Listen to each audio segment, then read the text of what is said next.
What's going on, guys? Happy Thanksgiving Eve. I don't even know if that's the thing, but I'm saying it. I don't care. Happy Thanksgiving Eve to each and every one of you guys. I'm your humble host, Sharon Jones. This is Ray Roberts, the man, the myth, the legend, and this is the RPO College Football Podcast. We are happy to be here today because I'm happy to be here because it's Thanksgiving tomorrow. I'm going to be eating, watching football all day, just relaxing, no work. We can just relax and just do our thing. Let's get to Ray though. How you doing, Ray? How you feeling, man? I'm good. Have some family things been going on the last couple of weeks, but besides for that, I'm good. Yeah. We missed you last. What was it? Last week or the week before? The week before, yeah. Yeah, man. So, heart goes out to you and your prayers to you out to your family and everything like that. You know, we always want you to be at the best and everything like that. But let's talk some football. But let's talk about what Right. we're thankful for real quick. I wanna talk about what I'm thankful for. And I said this yesterday. If you haven't seen our podcast special yesterday, we had a mock draft special with myself and Kevin. So go check that out on YouTube. But I'm thankful for my Michigan Wolverines, who've been a better team this year. It's not a lot of crying. I'm not yelling at Harbaugh too much. So I'm very thankful for my Michigan Wolverines. We got a huge game on Saturday. We will talk about that. But Ray, what are you thankful for? Well, I mean, I'm always thankful for the same things that I'm always faith, family, football. Yes, I'm sir. always thankful for all of those three things above everything else. I mean, Sir. I'm a sports fan in general, but football is my thing. Mhm. It's like something I'm very passionate about. But I'm also passionate about my family. When you realize, like, when things happen, like me, with me losing a couple family members the last couple of weeks, it lets you know how really important your family are to you and how much you mean to them as well as what they mean to you. So, 100%, man. So, hey, you guys are a part of our family as well. So, feel like you're part of our family. So if you are watching live on here, thank you for first and foremost. And second, if you want to drop a comment right down here, you put a comment right down there. We're live on Facebook, Instagram, Facebook, Twitter, and YouTube right now. So put a comment in there. You go put it on the screen. Like you say, you are a family, so we want to conversate with you. Let us know how you feel, how you feel about these games, how you feel about what's going on the football world. But let's get right into it, Ray, because I've been yapping too much. I'll yapping too much. Let's get right into it. I'm super excited because this is a great weekend. I don't know how great of it will be at the end of the weekend, but this will be a great weekend. Thanksgiving games, like I said, all tomorrow. You got the great matchups this weekend, and then the week after that is championship week. That's gonna be a very fun week for everybody. But let's get into the last week. So we're gonna get right into the week 12 games, and the first game we're going to talk about is Ohio. I'm sorry, Iowa State versus Oklahoma. Now I picked this game because while the Sooners did win, it was a close game. I mean, all right, granted, it was kind of getting out of hand for a little bit, but then Iowa State started roaring back. So, Ray, I want to know what do you take away from this game? And Iowa, obviously, losing one game, dropped all the way to 13. What's your take on them? And do you think they could get a little bit better throughout the season, or what's your thoughts on this? with Oklahoma, I think their defense is still suspect. I don't think it's anything exceptional. I I'm a little worried about them now. Okay, they beat Iowa State, but Iowa State has been an up and down team most of the year. I think Khalid Williams, even though he's a solid athlete, I think that all of a sudden Oklahoma's just not a team with a bad defense. Now they have a quarterback issue, and they're done. Oh yeah, definitely. I was just about to say, Ray, that was you took the words right out of my mouth. I was literally about to say because Caleb Williams, 8 for 18, so he didn't pass a lot, but even what he had, he didn't do enough. Then he only had 87 yards. He had a touchdown, but then he had an interception. And Spencer Rattler came in for one attempt with only 9 yards. They have a problem. I mean, they're trying to change their identity in at the end of the season. That's never a good recipe. You're not. I don't think you ever should do that unless you like. wholeheartedly feel like, hey, this is a game plan for this game. You should never change your game plan this late in the season. And for them to, I mean, they're running 204 yards rushing. That was like most of their rushing yards. A third of their 2/3 of their rushing yards. Um, Brooks had a good game. 17 and 10, so 115 yards. Kalen Williams actually ran more then he had completions. 12 attempts in rushing, 67 yards, and a touchdown. And then Gary had a touchdown as well. Um, what do you feel from Oklahoma? I mean, this is why I wanted to talk about this game more than them beating Iowa State. We already talked about the whole season that Iowa State been a very inconsistent team in general. Anyway, but it was only a 7-point game. Oklahoma, like I said, have been really bad in that game as far as passing. What do you feel like? Can Oklahoma like fix this with the running game now? I mean, Lincoln Riley don't want to run. You know it. So what's your take on that? I mean, they can run the ball and beat suspect teams like Iowa State or teams like that, and they'll probably be okay in their conference. Mm-hmm. As far as winning a serious bowl game or being in the playoffs, that's not in my picture anymore for them. They can't come right out and say that. I know that. They won't. Yeah. But if you look at what that team is right now, they're not a top 5 team. We've been saying that for about a month now, Jerome. They're not a top 5 team. Yeah. And they won't be one. And surprisingly, they were staying up there because they was undefeated. Now they're not. Part of that is we already know their conference is not great. And they're a talented, athletic team. Mm-hmm. But again, they're not. And I love Isaiah Thomas. I think he's a really good player, their defensive lineman. And they have some guys on defense, him being probably the best one, I think. But they don't have enough to make up the difference for – I mean, when you go against a good team, when I say good team, I mean an Alabama, Ohio State, a Michigan's defense, you can't just run the ball and think you can beat them teams. It's not going to happen. Yeah, and it just their cycle of quarterbacks at this point. They have 2 quarterbacks that are none quarterbacks. The whole saying, if you have 2 quarterbacks, you have none. They have 2 guys that can't get it done at this point. And can you bring Rattler back in?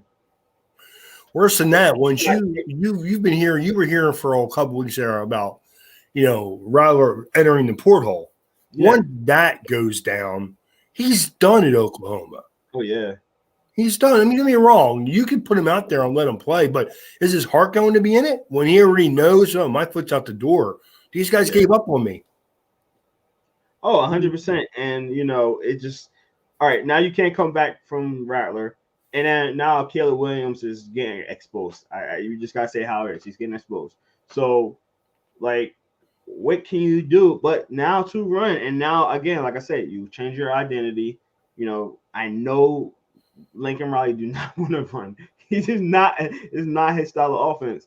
So you're not. They're not equipped to do that. But also, the quarterback doesn't have the pocket presence to dumb down the patterns, run shorter crossing patterns, take advantage of my offensive line, and maybe I can run some shallow crosses and take advantage that way. He doesn't. You watch this kid. He holds his ball way too long, and he's not. You can't just. He's a kid that's probably played his whole life, who's been athletic enough to beat other guys and throw the ball downfield because he has a fairly strong arm.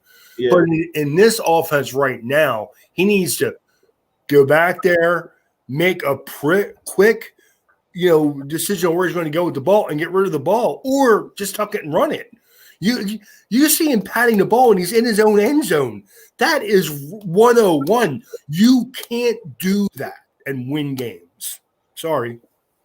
Yeah, and I feel bad for the tight end, Snogner, because he's a really good tight end. I had high hopes for him this year. A guy that we interviewed Inside the Hatches, and that quarterback situation is not helping him at all, man. So really talented guy. I hope he's still get a chance in the NFL at some point because I think he's that kind of caliber tight end. But it just a messy situation at Oklahoma. I gotta admit they are lucky that they're even 10-1 because they had a lot of close calls this year, a lot of games that they probably should have lost. Very sloppy offense, bad quarterback play. I'm sorry, bad defense. I'm going to say, and bad quarterback play at times where it was very inconsistent.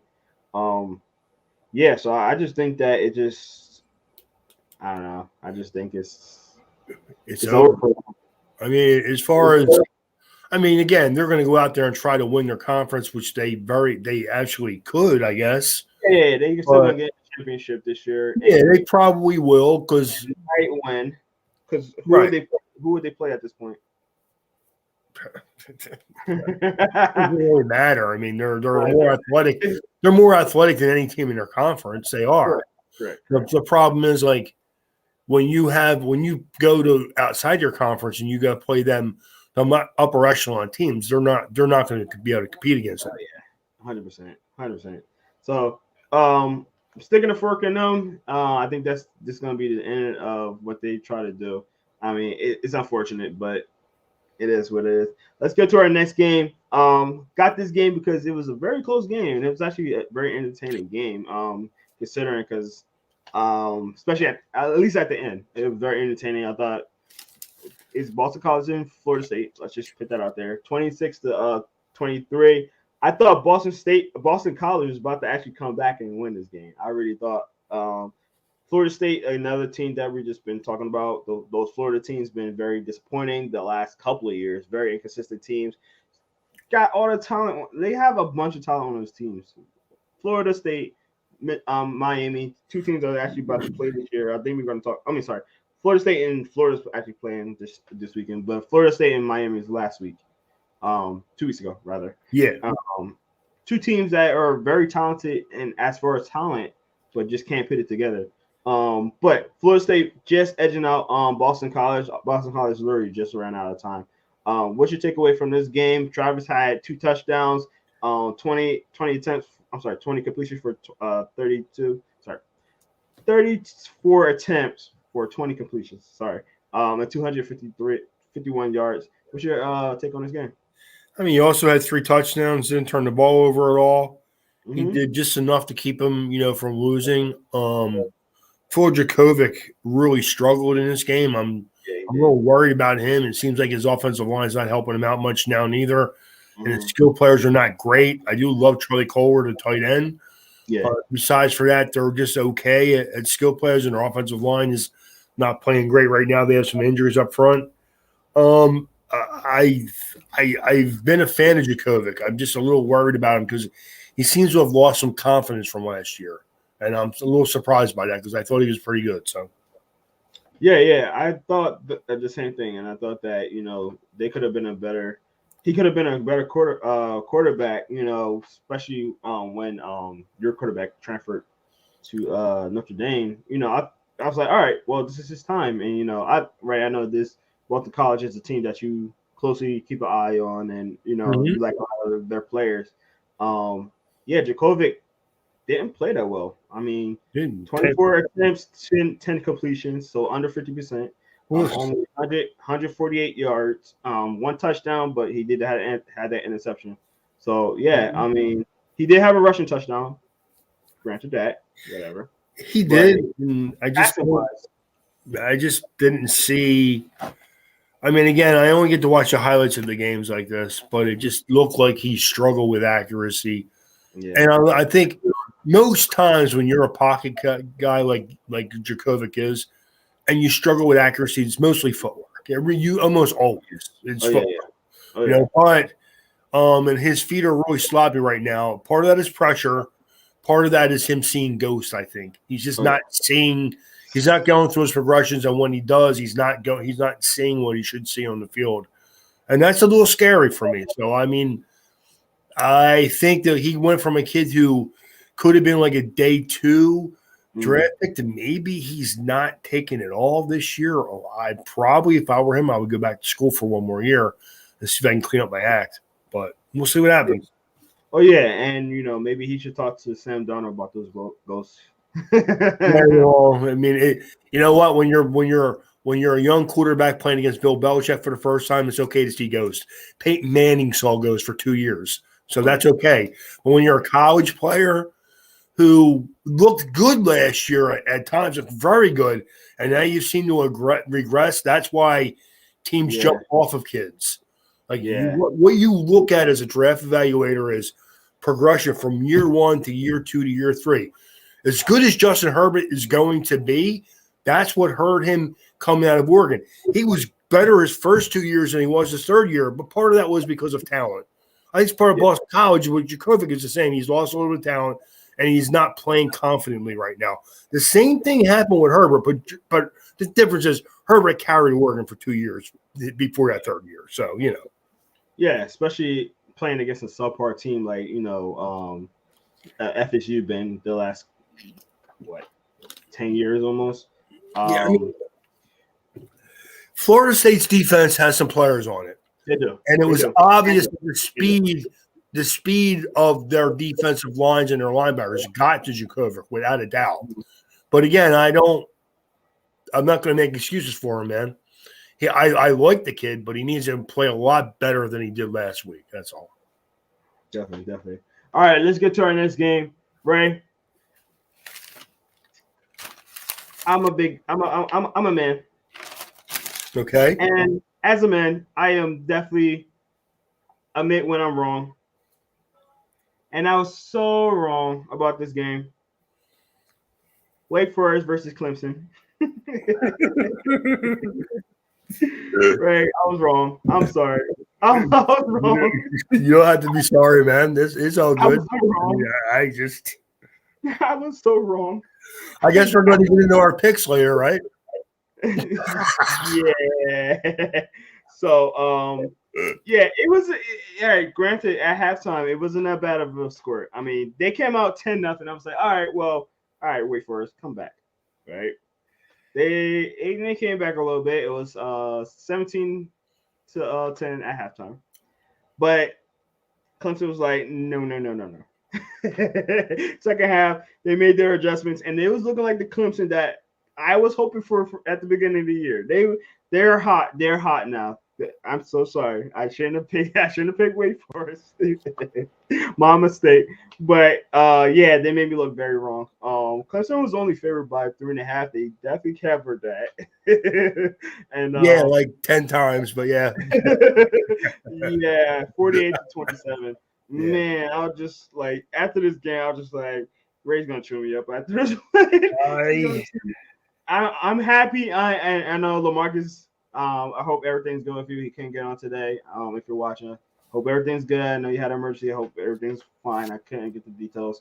He can't get on today, but yeah, I knew as soon as podcast was gonna start, I knew like if both of y'all was on, y'all was gonna roast me about this. Yeah, both of you. I was wrong, guys. I was wrong. I was wrong. So, what's your takeaway from this game, Ray? Do you think the Clemson Tigers are back? Do you think they're at better form? They're only 8-3, but what's your take? I think they found a formula where they can run the ball. Their defense played way better the last 2 weeks since earlier in the year when they struggled a little bit. But I think they found the formula in keeping the ball away from teams. I mean, they ran the ball for 334 yards, so they did a great job. And Ugalea had a decent game, not a good game, an okay game, both running the ball and throwing the ball, doing just enough to beat, let's face it. I mean, I know Wake Forest has a good record. They're not that good a team. They're not. Athletically, they're not a good team. They're not. They're an okay team. They're a workman type team who has some athletes on defense and a couple of good offensive linemen. They do, but they're not in the same class as Clemson. Yeah, they're not. And what you're seeing now is Clemson started out struggling earlier in the year, and now the players are progressively getting better as we go along each week. So Clemson's going to be fine. A year or two from now, maybe they'll even be challenger for a national title. It's not the Clemson program that's in trouble. It's the Clemson boosters and fans that thought because how good they had been for them 2 years or 3 years with Trevor Lawrence, There's never going to be that team every year. And again, Yeah. it's going to be where you're good, and then you have that 1 or 2 years after accumulating them good players for 2 or 3 years. Guys coming into their second, third year, and then you have another young class. That's when they're going to compete. 2 years from now, Clemson will be probably as good as anybody in the country. But right now, they're a solid team. Yeah, they got a quarterback that I'm looking for. Kubnik. He's gonna be look out for that name. Once DJ either go to the NFL or I don't know how his career is gonna plateau from here. But yeah, Kate Kubnik. If you're watching, Kate, shout out to you. Inside the Hatches interviewee, good kid. I think he's gonna be a really good quarterback for them for the future. But back to this game, dude. 4 touchdowns rushing from Shipley and Pace. That was incredible, and both of them went over 100 yards. Like you said, formula. I mean, they ran the ball very well. Like you said, DJ did enough. 208 yards, yes. 11 for 19, yes. He did have an interception, but the touchdown, kept the ball moving. Didn't have to do too much, and just kept the ball on the ground. I mean, it was exactly what I thought. So my thought into Wake Forest winning this game was that they have a good defense, not the greatest athletes like you say, right? But I'm thinking, all right, I think their defense is gonna stop this Clemson offense because Clemson's offense been very bad with their offensive line, and I think Wake Forest has a very solid defensive line that could have held them to less points, and 48 points happened. You have to get help from your offense when you give up 7 sacks. Yeah, and you run the ball for basically a combined 36 yards. 36 yards. That's just not a good way to win games. Every week. We say this every week. Yeah. A team with that low of 36 yards rushing. I mean, the quarterback was sacked. The quarterback was sacked 7 times for minus 37 yards. Yeah. So not only was he sacked, they weren't even smart enough to get the ball out of his hands. Yeah. I mean, you can't let him just sit back there against a team as athletic as Clemson is. I mean, plus the one thing you know about Clemson is they're well coached. If you show them a weakness, they're going to go for blood, and that's exactly what they did.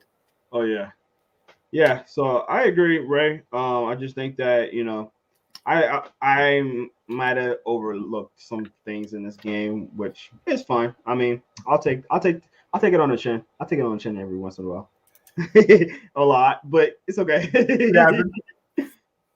It happens. All right, let's get to our next game. That's just good. All right. Alabama versus the Arkansas Razorbacks. So, Ray, 35-42. Is Alabama looking kind of vulnerable? They are looking a little vulnerable on defense. They are. Their offense is good. I mean, let's face it. Bryce Young is good. He had a great game, 559 yards, 5-yard touchdown passes. He's really good. They ran the ball well enough for like 200 yards. They threw for almost 600. I mean, they're a good offense. Their defense is a little shaky, but you got to also remember one of them Arkansas touchdowns was a fake punt and a touchdown pass by Reed Bauer, who faked it from the 32 and threw a touchdown pass. So the score is not quite as close as it looks, but there is definitely, let's face it, Alabama is still Alabama, but there is a little bit of a closer margin in talent right now because Alabama doesn't have – they lost a lot of players the last 3 years, and they're still athletically talented, but the kids aren't playing as well as they have previously. I still keep waiting for Alabama to turn that switch on defense. Offense is fine. It's very good. Their skill players are good. They block up front, all that. I keep waiting for their defenses to switch it over and play a little better, and I haven't gotten it yet, really. Yeah, I mean, I agree. The defense was the biggest surprise for me this year because we was thinking, they got Bryce Young. They're a younger offense, with a new quarterback. lost like 5 receivers in the last 2 years. Like Mhm. that's a lot. Their best running back is gone. A couple of offensive linemen are gone. So the offense was like, all right, I think they're still talented offense. I think they're going to struggle in the beginning of the year, which they kind of did. And I thought we was like, all right, this should be okay because their defense is going to be stout still, and their defense is always good, and their defense been kind of letting them down lately. I Yeah. mean, it's go ahead. And it's almost like a little like a trickle down type thing where they have Jameson Williams who's great. They have John Mechie who's really good. And these guys are lighting it up just about every week. But their defense isn't doing what they've done. And because they're not as talented at overall team, their special teams struggle every once in a while. Yeah, That's where you're going to see where if you're a team, I'll be honest with you, if Georgia had a good quarterback, Georgia could beat them. Yeah, I don't have faith in Georgia's quarterback though. I'm not going to lie. I agree. With that. Yeah. JT. No, it's Mackenzie's. I always. Oh yeah, I always forget this kid's name, but I forgot. Yeah. but he's not. Get me wrong. He's a good functional athlete, but he's not. I just can't say that he'll beat Alabama. I can't. I think, especially if Alabama's defense can just stop them from running the ball.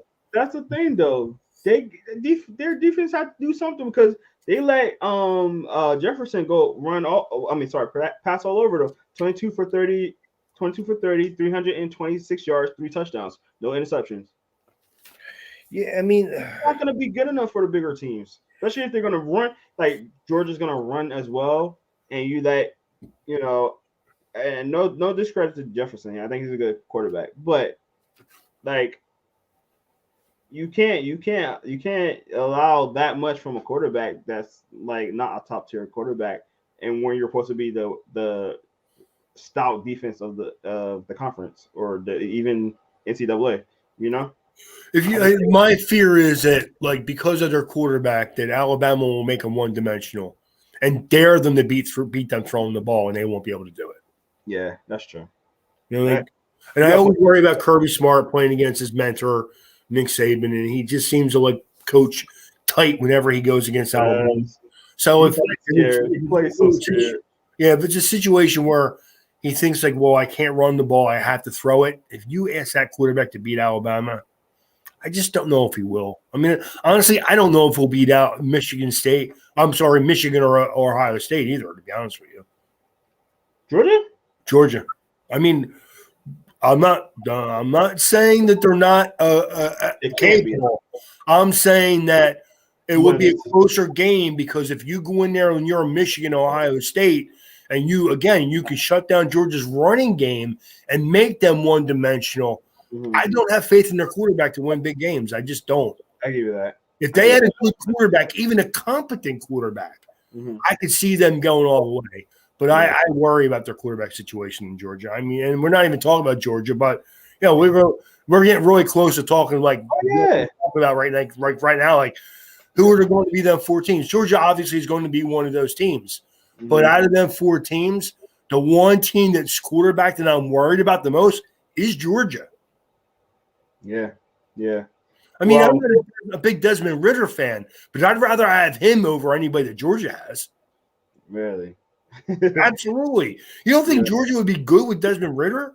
Oh, yeah. Oh, I mean, as much as I think he's not a super NFL prospect, he's a good college player. And if he was surrounded with Georgia's defense, wow. No, I agree. The defense will definitely help him out a lot. They got the running game there. It's not much that he will have to do. I mean, Cincinnati gets a lot of stuff too. So Cincinnati's a good team, and he's winning games on that team. But we know SEC talent is more talented than that team. I mean, we're not. I mean, unless you're a ACC guy and you want to be delusional about it. I mean, it is what it is. Definitely. But speaking from one quarterback to another, Bryce Young, 31 of 40, 559 yards and 5 touchdowns. This kid was playing out of his mind, Ray. I don't like the attempts. I don't like when quarterbacks get over 35 attempts. It's just a lot for me. But especially when he's young. He's a young quarterback. He just first year starting. But he balled out, right? I think that's a record for, if I'm not mistaken, Alabama record, if I'm not mistaken. I mean, what I like about it though is Alabama still ran for almost 200 yards. So Yeah. they had a somewhat balanced offense. It wasn't like they were just chucking it all over the field because they couldn't keep up with their receivers. Yeah. I mean, Yeah. again, why fix it if it's working? I mean, I'm sorry, why change it if it's working? Oh, If 100%. you're running, you know, effectively, but you're throwing the ball downfield and your wide receivers getting open all over the field. I mean, hey man, Yeah, and Williams had 3 touchdowns by himself. He's a guy that a lot of people are he's starting to shoot up draft boards a lot. yeah, I just think. I mean, Jameson the Williams. crazy thing is I believe he transferred from Ohio State, He so did. that tells you how good their receivers are right now. So Yeah, 100%. So yeah, but we'll definitely see. I mean, we're gonna talk a lot more about the playoffs and all that coming up. We got a whole week to get through, but let's get to our last game that we're gonna. Or sorry, we got 2 more games. I'm sorry. Let's talk about the Oregon Ducks versus uh Utah. I would like to say, Utah fans, you're welcome. You're welcome. There's another one I got wrong, but you're welcome. You're welcome. You are welcome. I did not pick y'all guys because y'all destroyed them. And my guy Drew, what's up, Drew? If a team can't stop the run, they can't win the game. I 100% agree with that. Thank you, Drew, for being on, my guy. I'll call you later. We need to talk, sir. But anyway, yeah. So yeah. Oh man, I thought Oregon even had a chance. This was not even close. That's right. I'm sorry. This was not the way I could tell the way the game started. I was like, oh, this is about to be bad. I was like, Ray, I was like, I'm about to text you, Ray. I was like, Ray, this is about to be bad. I could just see it now. I literally just see it like soon as the game started. I think Utah had a 3-and-out the first drive. They had the ball first and had a 3-and-out. But even in that 3-and-out, they was looking good. And I was like, ooh, okay. And then Oregon had the ball and they had a 3-and-out. And ever since then, it was just downhill from there. Literally, I was like, oh man, it's gonna be a long game. It was 28-0 at halftime. I'm just like, oh man, you're welcome, Utah fans. But go ahead, Ray. Let me get your take on this game. Oregon played probably their worst game of the year, and Utah played one of the better games. They had a lot of incentive though to do that. There's 2 young guys they lost in the last few months. Mm-hmm. They went out there and put it on the field for the guys. Sorry, I don't remember their names. I should, but I don't. I'm not good with names unless they have numbers connected to them. But 22, I remember the number of both of them. Yeah. Okay. But let's face it, they ran the ball for 220 yards and 4 touchdowns. And what the young guy just said about if you can't stop the team from running the ball, like Oregon couldn't stop Utah from running the ball, you can't win the game. That's exactly what happened. That is exactly what happened. Yeah, I mean, Rising, a quarterback that I kind of like, actually. He didn't have to do much. I mean, 18 attempts, 10. He was 10 for 18, 180, 78 yards, no touchdowns, no interceptions. It was all about the running game. It's all about defense, and that defense was all over this team. They dominated. That Utah defense looked as good as it did like last year when they were playing at the top level. Right, and really good this game, really good. Right, and that's what I've been talking about. Utah, man, I love this. That's the reason why I like Utah, because they always producing some really underappreciated defensive players every year, and I think that they have some guys this year. I mean, I think they're gonna be. I like their defense. I mean, I'm not gonna overhype them and say that they're like the greatest team, but I love the defense. I love what they stand for. I love, the fact that they're playing for the 2 fallen guys. I mean, it's unfortunate, but they really rallied around those guys, and especially their defense. You can just see it like throughout the game. They have just so much more energy than the other team. Oregon looked so dead in this game, and that's why I felt it from the beginning. I was just from the beginning, like Utah had the energy, there was hype, there was ready to go, and Oregon just looked flat. The entire game just looked flat from the beginning to the end, just flat. They looked after Utah in the first quarter, like punched them in the mouth a little bit. They looked uninterested in playing the game, basically. Yeah, it looked like it tapped out. I'm not even gonna lie. No, that's what we did. And then you had the return punt for a touchdown that was like, okay, well, that's going to happen too. We're done. Let's go home. Yeah. They looked tapped out. I mean, they got that little touchdown in there, but there was a tapped out team. I mean, yeah, it was really. I mean, I picked Utah, so it was a good game for me. Like, we did. Hey, I just thought, like, I thought they were going to win, and then I saw the pregame things regarding two young guys that passed away. Yeah. Like, ooh, Utah looks ready. Them guys are out there already, like practicing an hour and a half, 2 hours before the game. I'm like, I said the energy from the beginning of the game, Ray. I that energy was just out there. I was just like, man, like they were really about to beat these guys, and I'm gonna lose. I'm gonna lose this one. Like, I knew it. 200 yards rushing. Your tight end goes off for 8 receptions.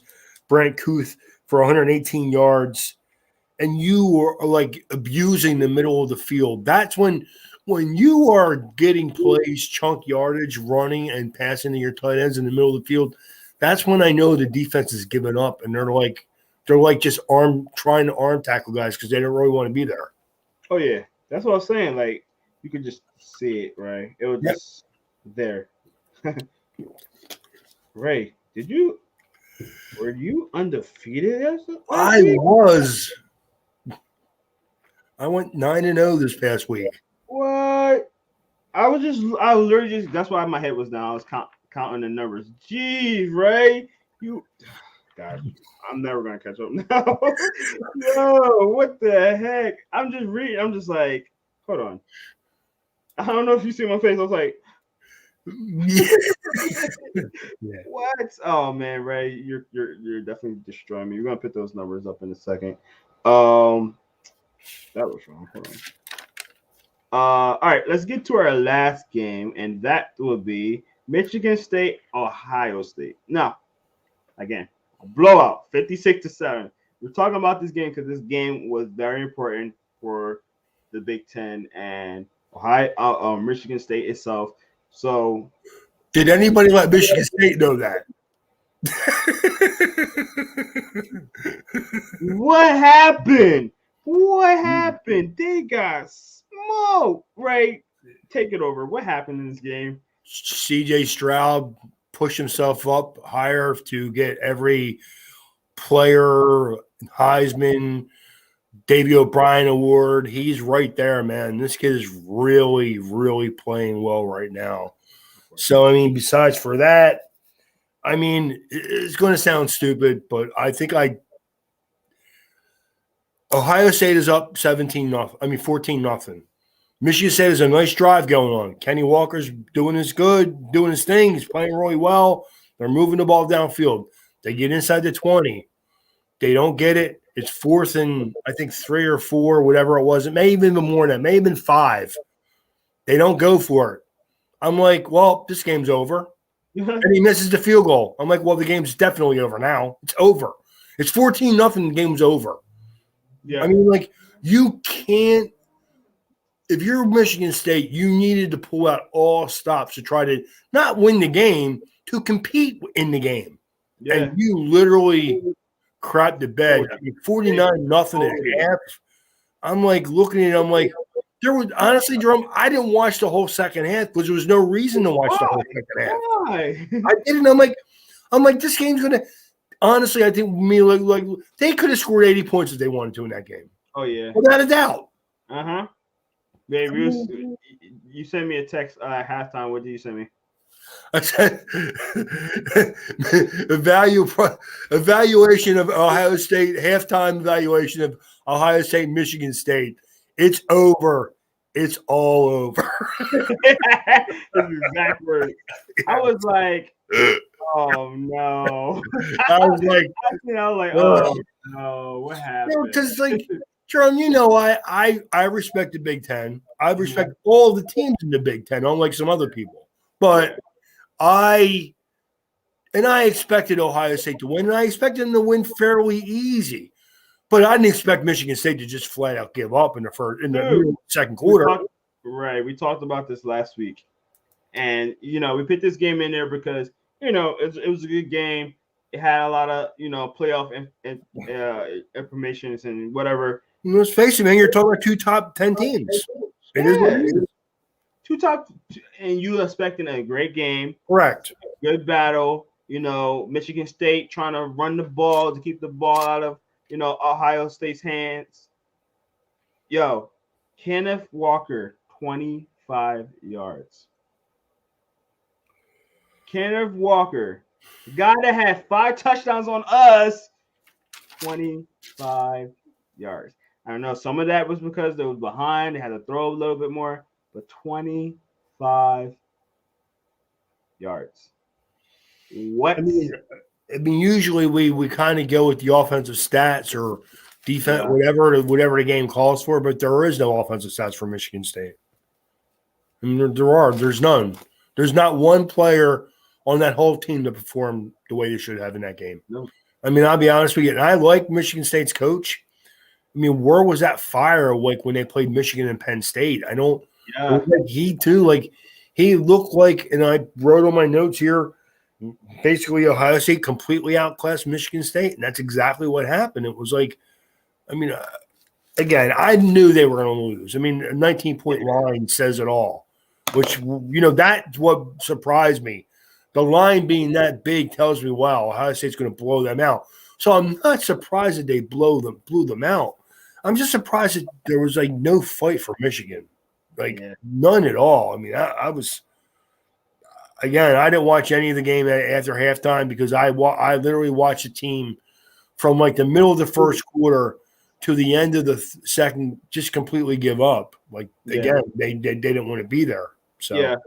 No, and right, and that's what a little bit what I was just doing just now is like I was trying to, cause like it kind of bothered me. I'm just like, what happened to Kenneth Walker? I didn't realize he rolled his ankle against Maryland, so he wasn't playing to his full. He did play, he stayed in the entire game. They kept rotating him out, but he was a little injured. So that kind of makes a little sense. I'm just like, man, there's no way this man was on the field that little the whole time, and they didn't try to run at all. So that makes sense. He only had 6 attempts, and he only had one reception with 2 targets. yeah. I'm like, something's off. I was like, dude, something's off. Your best player is not playing that much. What happened? So I had to read in that he did roll his ankle, although he did still play the game. So let's put a little asterisk on that, just a little bit, but still, the life was just. I mean, your best player on your team's injured, I guess, and you playing against a huge rivalry game with two top ranked teams. I guess I see what happened now. Like your best player's not in there, so you're like, Dad, we're gonna and you got down early and fast. I guess that's what happened. And they was like, oh man, like we're in for it now. Like Yeah, again, now. I mean, I don't want to blame the whole like one drive on the game, but I mean, Yeah. again, I literally after that one play where they didn't go for the first down, I was like, it's just like, well, okay, well, you're not going to go for it here. You don't think Ohio State's going to score more points now? Is that what you think? You haven't been able to stop them yet, so you need to have. I mean, again, it didn't matter in the outcome of the game now in hindsight, but it's like you can't expect your players to play at a higher level if you don't coach them at a higher level. Exactly. You know? And have trust in that they can make, first down. I mean, like first down and a touchdown there instead of a missed field goal, at least makes you feel good about the first quarter. Oh yeah. So All right, we still have a chance. No, you didn't even give them that chance to even feel like that. no. Yeah, 49-0 at halftime. That was just ridiculous. Like Ohio State didn't even have to play the rest of the game. They didn't. I mean, they scored one touchdown the whole rest of the game. That's why I didn't watch the second half because I yeah, knew it was going to happen. yeah. They All literally just dinked and dunked their way, get possessions, and we're just worried about killing clock as opposed to we even scoring points. It was Yep. over. Yeah. You know? Yeah. And Ray said it at halftime. It's over. They played 30 minutes of game and it was over. Yeah. So we got, obviously there's the big game at the end of this. We will talk about that in a second. But we're going to get to our pick 'em. So let's get right to that. And Ray, to look at it now, you're up 15 points, 15 games. It's not coming back. Stick and fork in me. I'm just as bad as Oklahoma. Stick a fork in me. It's over. I will still be picking them though. Maybe I can make it a little bit more justifiable. But Ray had he was perfect last week. I gotta give him the credit. Congratulations. That's why you are the man, the myth, the legend. Wow. Johnny Dean, what's up, my man? He says, Michigan State really disappointed me, dude. I mean, they just disappointed me, and I don't even like their team. I hate their team. Yeah, man. Let's face it. They disappointed one whole half of the whole state of Michigan. The whole Michigan was just like, what was that? Yeah. They even disappointed the Michigan fans. They was like, Michigan fans like, dude, at least made it closer, made us feel a little bit better. Jeez, man. Jeez. All right, let's get. I hate to be the team that hasn't played Michigan State this week, though. I'm not sure who that is, but I hate to be that team, to be honest with you. Yeah, they're playing Penn State. I literally had it on my screen right now. You know what's funny? I know that. I'm looking at the game right here, and when we pick that game, you may be surprised. We are gonna play that game. We are. I got you. So, let's get to our pick'ems. All right, why not? Let's start off with that game. Why not? Let's segue right into that game. Michigan State versus Penn State. Ray, who you got on that one? You know what's funny though, man? You would think with the outcome of the last game that Michigan State will come out and play way better this week, but I still have Penn State to win the game. I think they're favored by 1.5 on the road. They are. I have 1 point on the road. Okay, I mean the scary thing is it started where Michigan State was a 0.5 point favorite, and it's going down from a half. They were favored by 0.5 point to now Penn State is favored by 1.5. That makes me wonder if Kenny Walker. That makes me wonder if Kenneth Walker's playing the game too. I'm assuming probably not, and if he does, they're probably thinking he's not going to be that effective. Yeah. So if you remember, I mean, I'm the same way, Ray. Because I think that's the issue. If you remember, I mean, not to go back and create bad memories for you, Kenneth Walker was the reason why that and a quarterback brain fart from your coach, or your own quarterback, that taking your quarterback, moving your quarterback around too much, in my opinion, and Kenneth Walker being unable to stop him are the two biggest reasons why you lost that game. So 100%. 100%. Yeah. I mean, any other reason, like we actually had a really good game. And like I said, we said this before or after that game, McNamara was having a really great game. Why take him off the field? You don't, but hopefully lesson learned. We'll see. Hopefully. Hopefully. But like we said, I'm gonna go on Penn State as well, just because yes, they're on the road, but I just don't think Kenneth Walker is gonna be playing. That line move.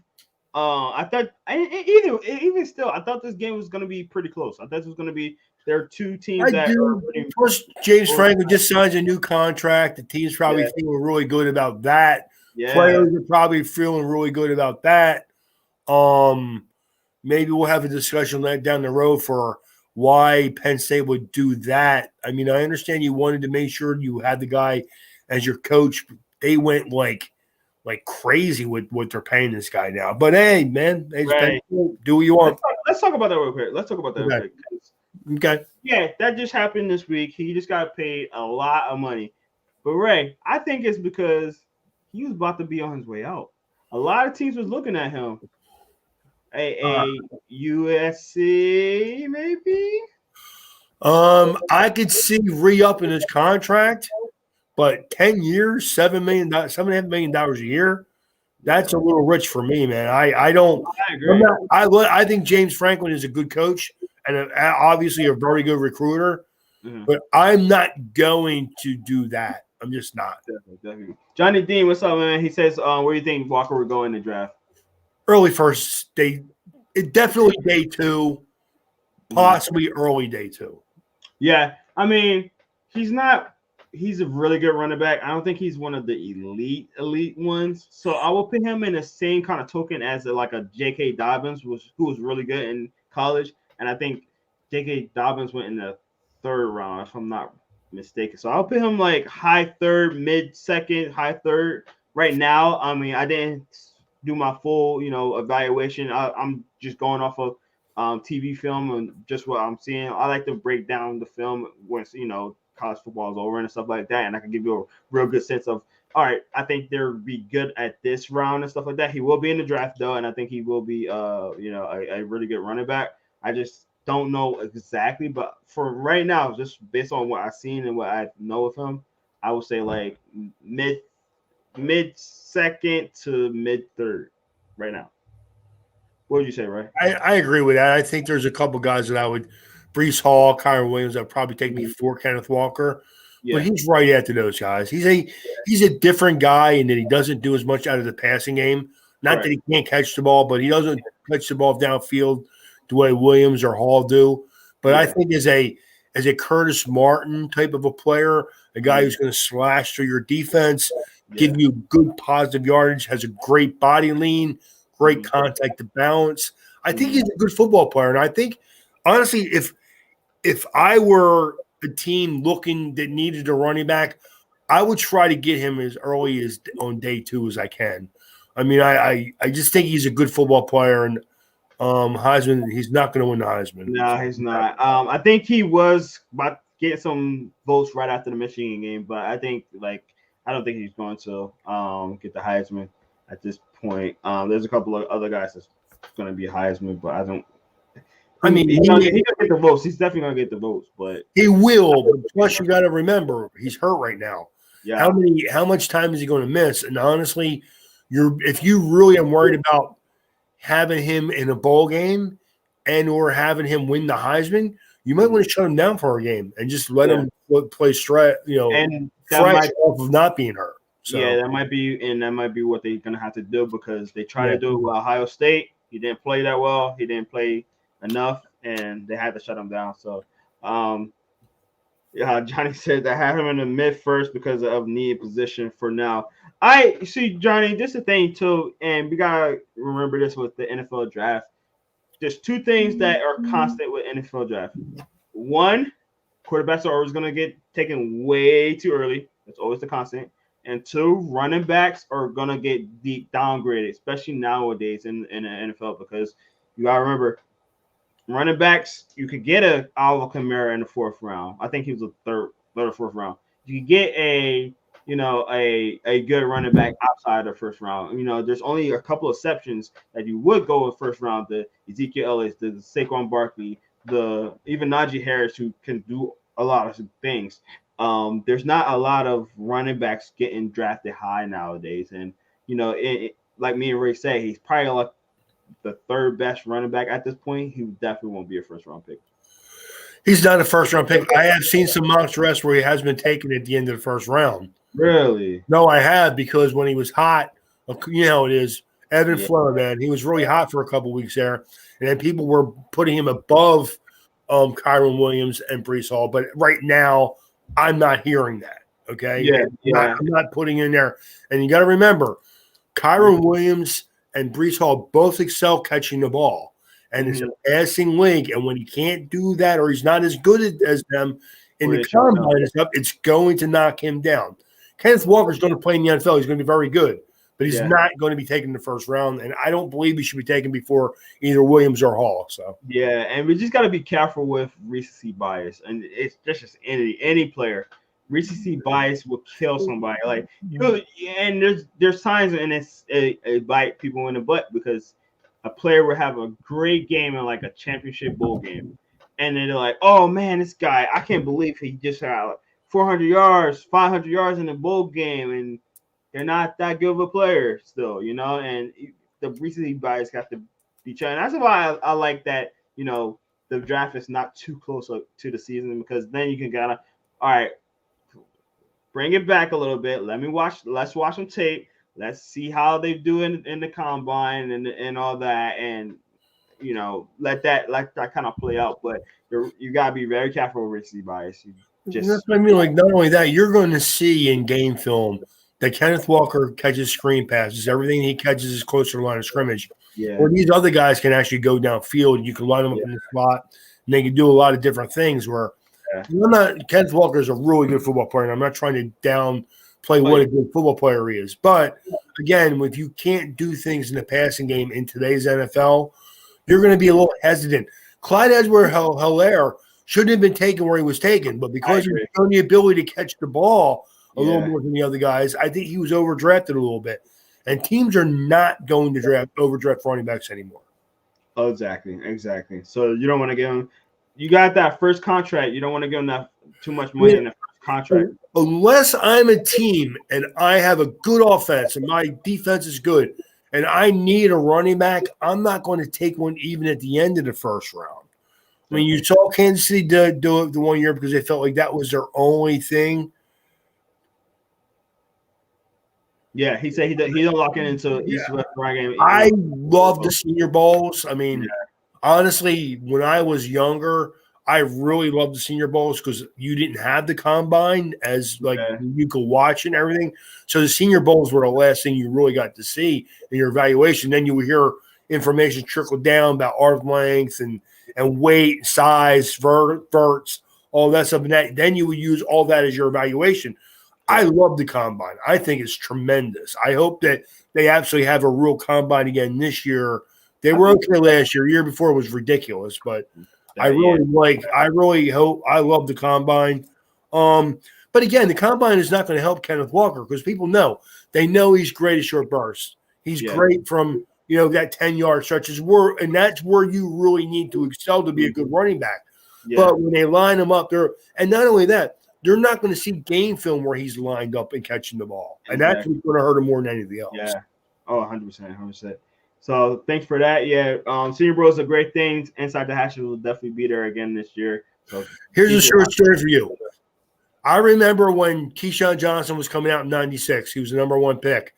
I saw a kid play in the Senior Bowl, and I had seen him play one college game before that. On that evaluation, I knew Terrell Owens was going to be a stud. Nice. Yeah.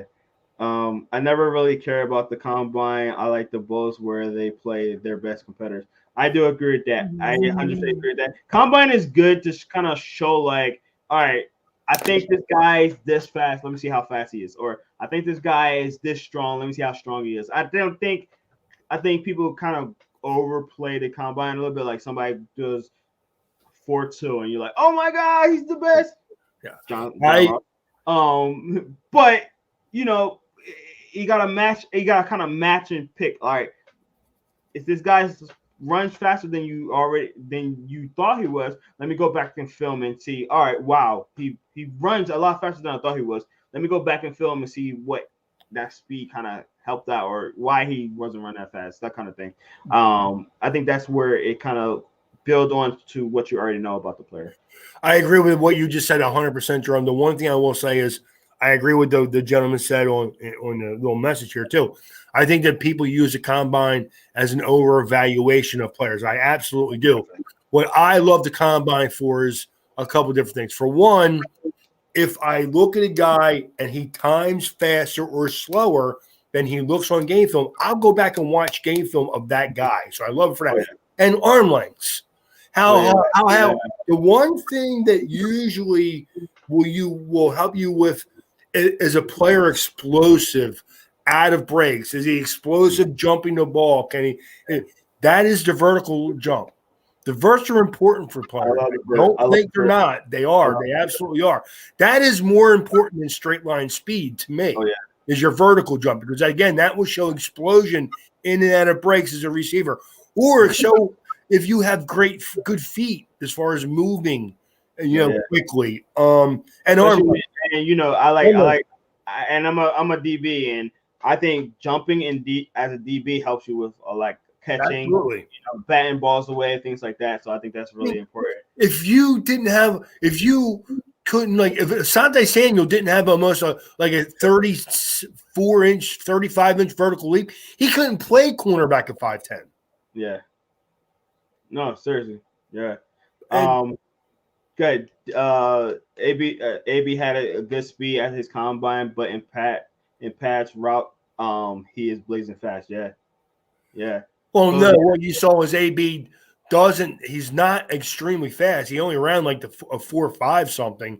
Yeah. But again, he had a great vert, and his explosiveness in and out of his breaks, kind of like a la Marvin Harrison, is what creates separation for them guys, and that's what makes them different players, basically. I mean, you could be like a Terrell Owens or Calvin Johnson, where you can just try to come up and play man only. Like, yeah, dude, put your hands on me. That'll be your biggest mistake, because once you put your hands on me, I will just blow by you because you can't keep up with me physically. Oh, yeah. You know what I mean? Or I can run by you as a Calvin Johnson. If you try to play zone against me, I just cut across your face and you can't catch up to me. That's why they're like unicorns, dude. They're special athletes. And when you have one that can do both, as in a what's his name, DK Metcalf, speed and strength. I'm just correct. I mean, and here's the thing: some guys knock on Metcalf was that he was stiff, and he was, but it didn't matter because you can't match up to him physically. Exactly. All right, let's get to our picks, because we're talking about draft and stuff, which is great. We do love talking about this stuff. Hey, let's do it. Yeah, man, it's coming. I know. It's coming. Christmas is here. I know. Me and Ray's favorite time of the year is draft time. Yeah, man. Other people celebrate Christmas in December. I celebrate it in April. That's all I'm going to say, man. Nebo, buddy. Nebo. All right, let's get through these games real quick. We got Mississippi State versus Mississippi. Right, who you taking in that one? I get Ole Miss in that one. Ole Miss? I do. I got them only a 1.5 underdog to Mississippi State at home, so I think they probably can win that game. So, yeah, I'm looking for the line. You said 1.5. Mississippi State is favored by 1.5, and they're at home. So, yeah, I'm gonna go Mississippi State as well. I think they're just the better team. No, I got Mississippi in that game. Ole Miss? Yeah. Oh, okay. Yep. Yeah. God, man, this is definitely a tight game. It is. The fact that it's a team at home is only favored by 1.5 tells me it's probably a 1-2, but the most a field goal game. Yeah. I think that Ole Miss is I think it's a very close, pretty evenly matched team athletically. I like Ole Miss's coach a little bit more, that's all. Yeah, I got Mississippi State favored by 2 at home. Okay, I got a 1.5. I'll stay with my pick though. I'll take Ole Miss in the game. Okay, yeah, I'm gonna take Mississippi State on an upset. Okay. I like this game. I think Mississippi State showed me some stuff at the end of the year. I'm bad at picking anyway, so. Isn't anyone's favorite time of the year draft time? I would think so. But I mean, I'll be honest with you, Jerome. I love the whole process. When the season ends, going through all the players and weeding out who we think are real players, and guys that are like just going along for the ride. I mean, I just love the whole process of the draft evaluation, and honestly, I think the combine is part of that evaluation. That's all. Yeah, I don't think it should be the be all. We've talked about that how many times, Jerome? It's not the be all, but it should help in the evaluation, especially for like arm length for offensive linemen. Mm-hmm. That is huge if you're a tackle. It's huge. I don't care what anyone says. I If you agree. have shorter than 33, 34-inch arms, you can't play offensive tackle in the NFL. 100%. 100%. All right, let's get to our next pick. UNC versus NC State. All right, I will say I chose these games without the lines, so I didn't have the lines on Sunday. The lines used to come on Monday morning, I believe. NC State is favored by 6 at home. Ray, North Carolina, they've been hot lately. Who are you taking in this one? I'm going to take NC State still, only because, again, like they're favored by 6. The one thing that bothers me is on Monday they were favored by 6.5, and today it's only 6. I know it's only half a point, but Yeah, it still is a half a point. Like, honestly, Jerome, if I'm going to take Mississippi, I'm going to take, I'm sorry, NC State anyway. But if yeah. I looked at the paper Saturday morning and it goes down another point or so, then I'd be like, ooh, I probably shouldn't have picked that way. But, for right Yeah. now, I'm taking NC State. Okay, I'm going UNC again for the reason I just said. They've been hot lately. I try to go for the hotter team. NC State been good. Don't get me wrong. North Carolina's been doing their thing lately, and I'm pretty impressed with what they've been doing. They've been consistent. Not relying on how too much as the quarterback, which is I think is a great recipe for them. The only thing that scares me about it is their inability to establish a run game, and NC State's run defense is really good. And I Yeah, think that's where they may struggle a little bit. I agree. I'll give you that. I give you that definitely. Compelling argument, sir. Compelling argument. Okay. All right. Next game we're gonna talk about last because I want to talk about that last. All right, Oklahoma versus Oklahoma State. Ray, who you taking? I'm going to take Oklahoma State. I'm not a fan of how Oklahoma's playing football right now. I think Oklahoma State has the better defense, and I think they could shake up the Oklahoma backfield and make enough plays to win the game. Ray, you hit it on the nail. I'm doing it on the same way. Oklahoma actually is favored by 4.5 at home. Sorry, by 4 at home. I'm going Oklahoma State. I mean, I think the Vegas got it right here. Making it close, the same record. Oklahoma State is 7. Oklahoma is 10. I think again, Oklahoma for all the reasons that we talked about earlier. I don't want to get all into them again, but my biggest thing is the quarterback play. It's just not there. So Absolutely. I agree with you. All right, let's get to Texas A&M versus LSU. LSU had a very disappointing year this year. Right here, you take it in that one. I don't know the line in that game, Jerome. I don't have that one here. Texas A&M is favored by 6.5 away. That's a huge line. Well, I'm going to go with Texas A&M then. I am too. Texas A&M. You said it before, right? Texas A&M just very talented. I just think they just started off very slow, but they have a lot of talent on that team. And a lot of especially the recent games, they show their talent lately. So I think again, hot team. They're going in. LSU's been just very disappointing this year. I'm going. Yeah, and to get back to the running back conversation, the whole CJ Spiller thing. Where is he in people's evaluation? Because early on, he was the number one running back coming in the season. Oh yeah, 100%. So 100%. So yeah, like we said, it was very disappointing in the beginning of the season. We thought CJ Spiller was going to be a weapon for them. He's going to be their guy, and it just haven't been. He is, but their offensive line still isn't great, and he's a good football player. I don't think he's as good as the other 3 running backs that we just talked about 5 minutes ago. So, Yeah.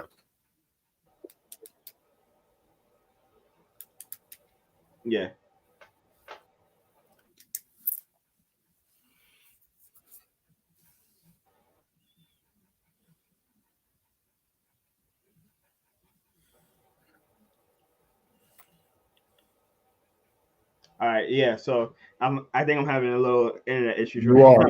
Yeah, but we're back. But yeah. I agree with you, Ray. I just think that they're a very talented team, and LSU, especially their defense, just been so disappointing to me. I'm sorry. So I'm going Texas A&M as well. Let's get to the next one: Oregon State versus Oregon. Oregon just got dismantled. I mean, but they are favored by 7 at home. You know what? I'm going to take them to bounce back a little bit this year, and I'm going to take them to win the game. I don't know if they can cover 7 points, but I think they'll win the game. So I was literally about to say that, Ray. I was literally about to say that. I think they were gonna have a bounce back game. Um, I just think they just came out flat. They came out too flat, and Utah was ready. They was there. So I'm going that way as well. All right, let's get to our next one. Alabama versus Auburn. Now, all right, we both know who's gonna win that game. Any chance Auburn even have a chance? I mean, this is they're letting no chance. Man. No. I picked this just man. For the last and giggles. Dude, when they decided to get rid of the coach, their season might as well just ended right then. To be honest with you. Yeah. Whatever. Yeah, Auburn's 6-5. I mean, Alabama's probably gonna take that cover. I mean, so, they're favored by 19.5 points, man. I mean, yeah, away. Yeah. Away. Yeah. So, all right. This is a big game for FSU. FSU versus Florida. FSU win. They're gonna get that bowl game that they probably want. Right? Who taking in this one? This is like the hardest game I got to pick this week, to be honest with you. Yeah. I'm going to take Florida at home. Only favored by 2.5. Usually, I would lean the other way. I just can't be convinced that Florida State can play back-to-back good games. That's all. Ray, you read my mind on this last couple of ones because literally I was just about to say that. So yeah, Florida State been winning games, but I just think that Florida is gonna be a little bit better. I mean, they started off really hot. It kind of tailed off at the end, but I just think that Florida actually surprised both of us this year in the beginning, at least, because they were a team that we were both just like, I don't know how they're gonna be. They lost a lot of guys, Trask, Pitts, a lot of players on defense. Their wide receiver. Their best 2 receivers they lost last year. Best 2 receivers. So I'm thinking, but Johnny Dean said FSU because Mullen's getting fired. You might have a point there. That actually is a good. Yeah, Tony. Thanks, Johnny. Yeah, you might have a point with that comment. But we'll see. We'll definitely see. Actually, I don't know. It might go the opposite way because he got correct. That was my first thought too. Yeah, it might go the opposite way. And just if you're an LSU fan, I don't know if there's any out there, but I hear Bill O'Brien is maybe going to be the coach who gets hired there. And if that's the case, that will be a very good move. I agree. As much as people don't like him in the NFL range, but being in the college, I think he'll be definitely a good college coach. I think he would like make their fans very happy. I think Bill O'Brien is a good physical football coach. I just think he doesn't relate to NFL players because he just doesn't relate to millionaires, man. I mean, he just doesn't. And the crazy thing is that I didn't think he was a terrible coach in the NFL, but once he tried to get too much power, then that's when everything just fell apart. The biggest mistake that most NFL coaches make is when after they've had success, they start thinking they can pick their own players. No, you're a football coach. I'm not saying you shouldn't have opinions. You should. And you should be like, well, I like that guy better than that guy. You're entitled to say that. But honestly, the GM and their scouts, especially the scouts, should be who the people you listen to when you draft players. Oh, yeah. 100%. Howie Roseman. Working. You hear that, Howie? You hear that, Howie? Howie. You hear that, Howie? Yeah. I mean, don't get me wrong. I hear every once in a while, you hear a little, like, well, the coach like this guy because that guy is now 2-3 years now. He's playing better than the guy who was taken before him. You say playing better than the guy you talk. I don't like that, though. If you're a coach and you really want that guy, be a man. Pound that desk until you get that guy. But you also better be ready to take the consequences if that guy doesn't play well. That's all. Oh yeah, 100%. And you can't be just trading people off like No, you can't. DeAndre Hopkins thing. Yeah, Right. You can't trade a top 5 player at any position, Chip Kelly, Bill O'Brien in the NFL, because them guys are hard to replace. Oh, 100%, 100%. I totally agree. All right, let's get to our last pick, and you guys already know this is. I think I don't know. Maybe I'm just being biased, but this is the game of the weekend.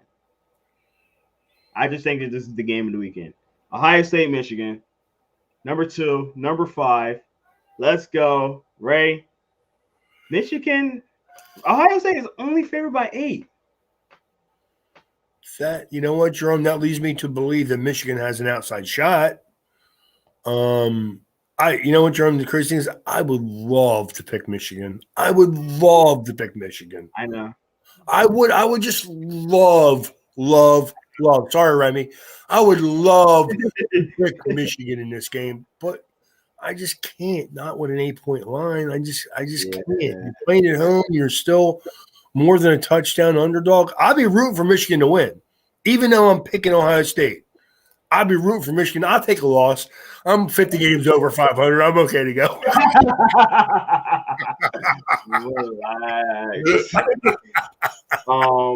Yeah, I would love it. I would absolutely love. And does Michigan have a chance? Yes, because they run the ball and they play defense. Yeah. Just like we thought Michigan State would have a shot, but we didn't know. For one, Michigan's defense, I believe, is better than Michigan State's. I do.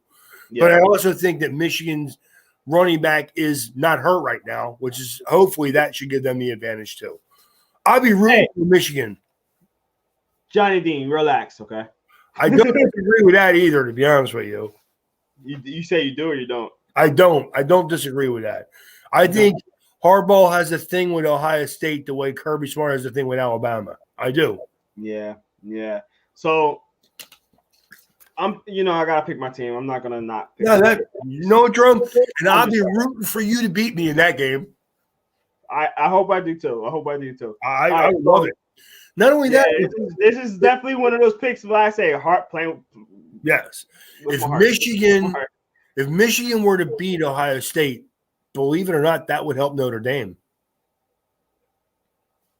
Oh yeah, because then all I need Ohio State to do is not even lose in a conference championship game, just struggle against like an Iowa State or Iowa. That would be enough. Or one of them teams from Wisconsin. That would be enough for Notre Dame to jump over top of them, maybe. Yeah. So right, and I gotta say, right, this is the most confident I've been as far as Michigan playing Ohio State. Any other time I'm always like, be Ohio State. But this year I'm the most confident because a few things. He says my co-host is a big Michigan fan. Hey man, give me his number. We can talk and call each other this weekend, Johnny. But no, seriously, this is probably my most confident I have in this team right now. I mean, not just team, but beating Ohio State because we got I feel like the way this team's structured, we had the formula of beating them the way they are right now. They're very pass-happy offense. They can run. They do have Master's Teague still. He's still a good running back. I wholeheartedly still believe that.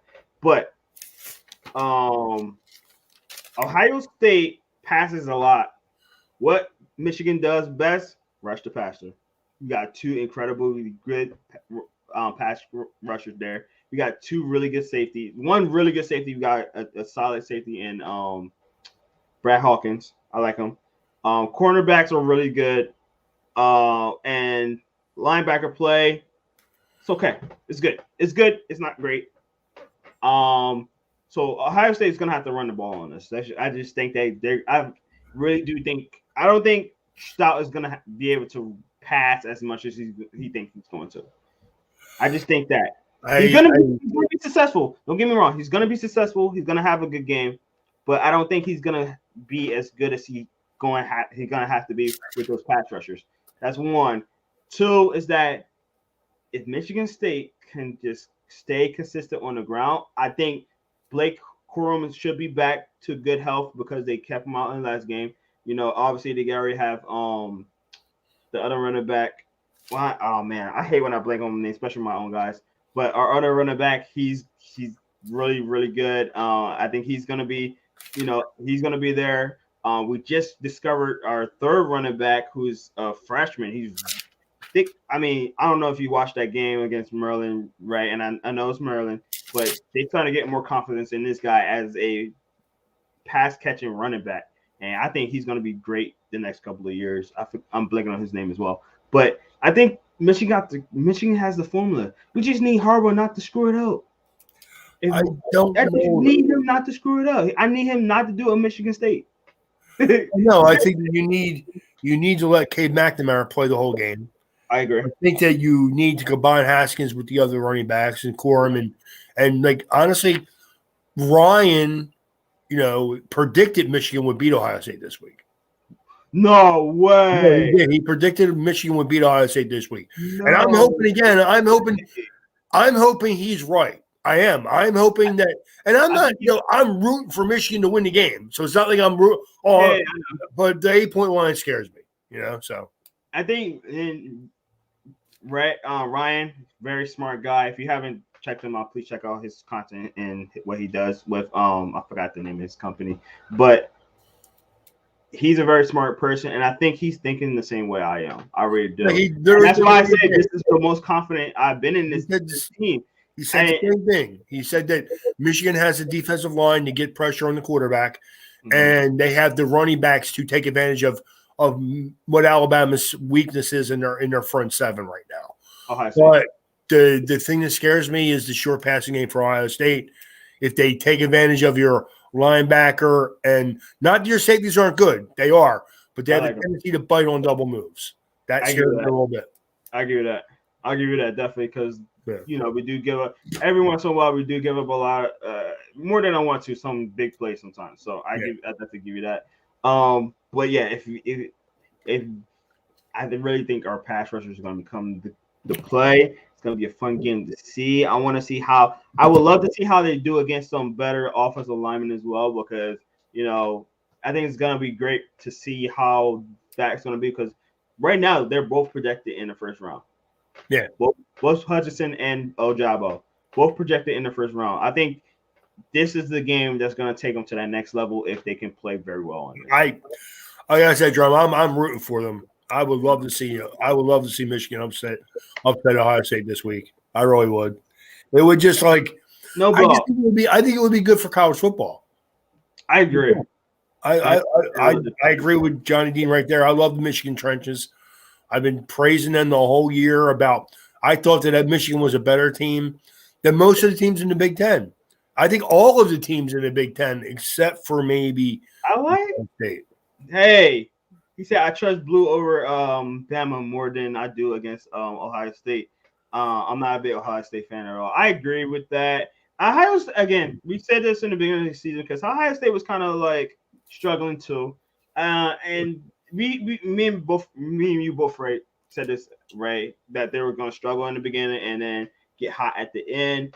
I was very fearful of that because obviously I'm a Michigan fan, but both Ohio State and Alabama in that sense was the same way. There was going to be struggles because they lost a lot of players. The same thing with Alabama. So they're getting their feet under them, and I think that I think obviously Alabama and Ohio State game would be a fun game to watch, to be honest. That would be it would, and I think that Michigan again would be able to run the ball against Alabama a little more than Ohio State would, because I think Michigan is committed to the run more than Ohio State is right now.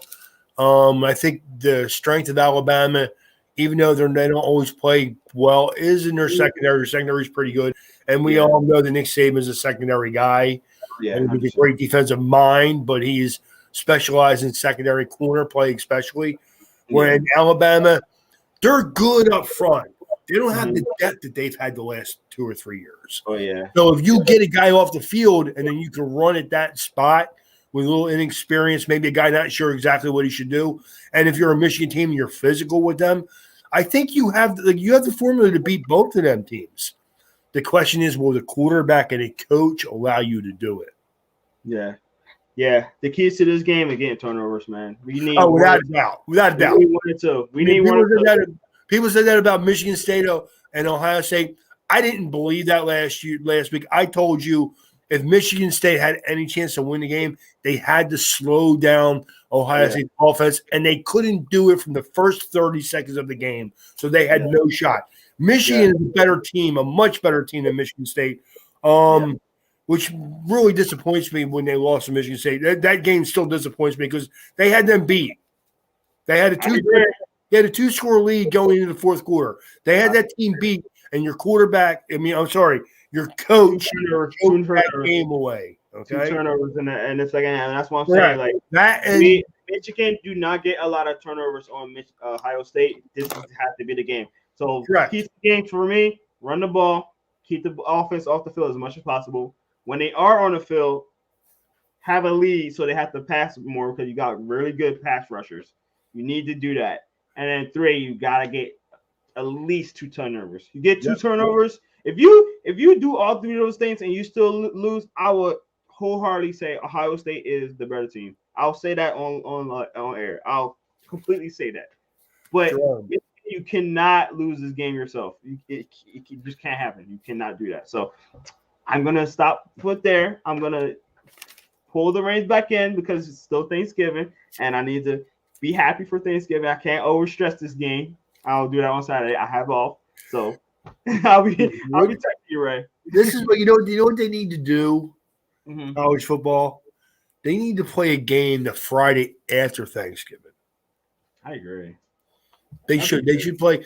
You know what? It's a shame the NFL is oversaturated the league. Wouldn't it be great to have like an NFL game and then a college game and then an NFL game on Thanksgiving Day? I would absolutely love that, man. Yeah, because the NFL got way too many days. I agree. All due respect to the Detroit Lions. I mean, I know once upon a time they were one of the few teams that volunteered and stood up. Yeah, we're willing to play every year on Thanksgiving. And them and Dallas and Green Bay, when I was a kid, always played on Thanksgiving Day. At one time, it was Green Bay and Dallas that played every Sunday. I mean, every Thanksgiving Day. Yeah. But no, Green Bay and Detroit played every year. It was then Dallas stepped in and said, well, we're willing to do it too. And then it changed for some reason. I don't remember exactly why. It did, yeah. But I think, honestly, they should have a college game at 1 o'clock and then an NFL game at 4 and then an NFL game that night. And Detroit Lions stay home, play Sunday. That game's always hard to watch. The only reason I watch it because sometimes it's fantasy. I mean, let's face it. I don't like the Cowboys, but the whole America's team, Roger Staubach, I would not want them not to play on Thanksgiving Day because I think that's a great tradition for them. But I think to have them as the night game and then having another game before them, whoever you want that team to be, and then have a college game at, say, 12:30, man, going into that. Oh, my God. That would be so awesome. Especially, say Michigan and Ohio State were playing tomorrow at noon. Man, oh, man. That would be so fun. I got goosebumps thinking about it, man. I did. So fun. They'd be the focus of college. Oh, my God. People would forget there were NFL games tomorrow. Yeah. Oh, yeah. I agree with that. At least I would. I agree with that. Every time those rivalry games and it's different, man. It's that so would different. be it, though. And you have Ohio State, Michigan one year, and then you have Notre Dame, Michigan the next year. I mean, oh my God, man, it would be so great. Oh yeah, but especially how this year is going with 2 versus 5. Yeah, instead of having the Detroit Lions, we got the Michigan Wolverines. I just think I love college football so much. I mean, I honestly enjoy college more than the NFL. I know that the NFL is a better product.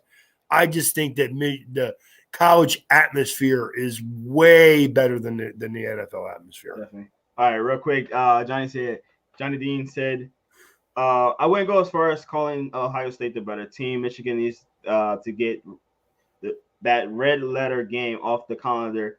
Yeah, and treat it as a normal game. Ohio State is in their heads. It's huge, and the history really gets in the staff and players' head too much. I do agree with that sometimes. No. Sometimes, when you think too much about the game, you're going into it and you don't play your game.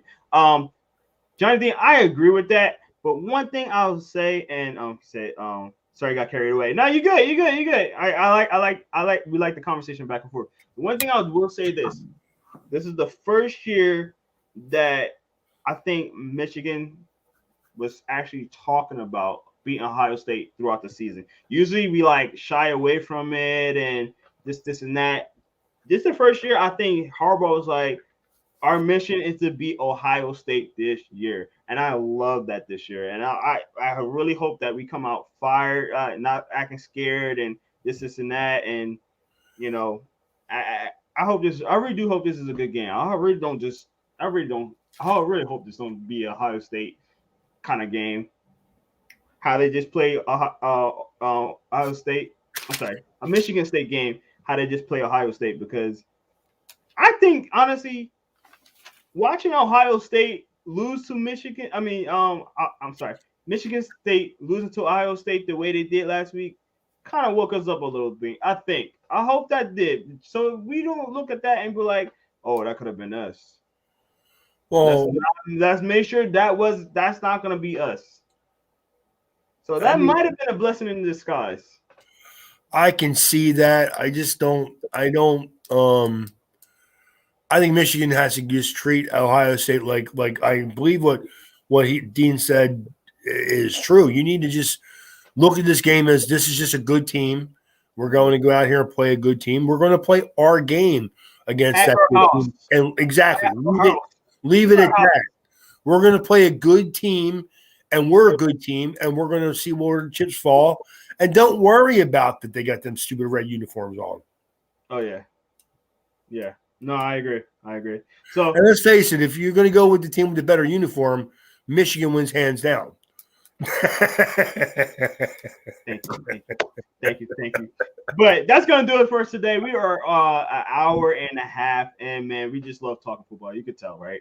You can tell. We've been chatting. Like we actually, it's funny for you viewers that are watching right now, Dean, whoever else is out there at the moment. We have our game plan each week that what we're gonna talk about and things like that. We downsized this, and I'm like, all right, we're gonna get off early this week. We got less teams. There's only two of us. Nope. Well, I mean, nope. Honestly, Jerome, like I know most people would like to keep a podcast for about an hour, and I do agree with that. But when you have people asking questions, and which we enjoy as much as anything else we do, then you can't put a time limit on that. No, exactly. You can't. We're enjoying this conversation. We're having good back and forth for our viewers. So absolutely, I think it's great stuff. So thank you, guys. Thank you, Johnny Dean, yourself. I see a couple of people are watching. So thank you guys for watching as well. Got a couple of thumbs up. So thank you guys for definitely being on here. Johnny Dean said, my show go 3 to 4 hours. Yeah, I think you have like 5 people when you're done. That makes sense. A 4-hour show is not a podcast; it's a show. Yeah, that's a show. You know what I mean? Like, man, if we wanted to do a 4-hour show, man, I have enough material down here for a month. But but I mean, like, we're supposed to be doing a podcast, and I could not sit there and listen to anybody's show for 4 hours. Yeah. I mean, I listen to talk radio as I'm driving in my vehicle, but not for 4 hours. Yeah, Yeah. So definitely, but we definitely enjoyed it. And Johnny Dean, again, thank you for being on, man. We really do appreciate it. And if you are looking at us right now, make sure you support us. Please support us by checking us out on InsideTheHashes.com, where you find all our content. We are definitely on there. Inside the Hashes, we got podcasts, gaming, fantasy football, player interviews, blogging. We got some great bloggers. So definitely make sure you check out our blogs on InsideTheHashes.com. Also, make sure you go to our go check us out on all social media. We got stuff on Instagram, Facebook, Twitter, Go check that out. Actually got the website right there, insidethehatches.com. Also, make sure you go listen to us on Spotify, Apple Podcasts, Google Podcasts. You find all our player interviews. We interview a lot of great players, things like that. We're gonna have a lot of new stuff coming on there as well, especially with the Senior Bowl coming up. We will be at the Senior Bowl again for our 4th season, so it's gonna be definitely cool to be down there again. So make sure you go check us out on those. Actually, also make sure you go on our YouTube channel and go like, subscribe, and hit that notification button so you can know when we live. And if you can't make it live, we understand. Hit that comment down below if you have any comments on what we're talking about, or if you have any other comments, like my man Johnny Dean over time asking about the draft earlier. Hey man, put it down there. We'll definitely comment on your comments on the replay. So replay gang. Let's go. So thank you guys so much for being out. And we got one more comment from Johnny. Where you at? Where you at? Great show, guys. I would recommend this show to everybody. Johnny, thank you so much. We do appreciate that. 100%, man. I really definitely appreciate your support and everything you do. And hey, man, I've been in a couple of your podcasts as well. You do a great job as well, man. I know I don't comment a lot, but I'll be doing my own thing. Listen to you guys. Y'all do a great job as well. So I really do appreciate you getting on with us and support Johnny Dean, man. Johnny, maybe you could get on one of our podcasts one of these days, man. So Sounds good. Let's do it. Absolutely. Yeah.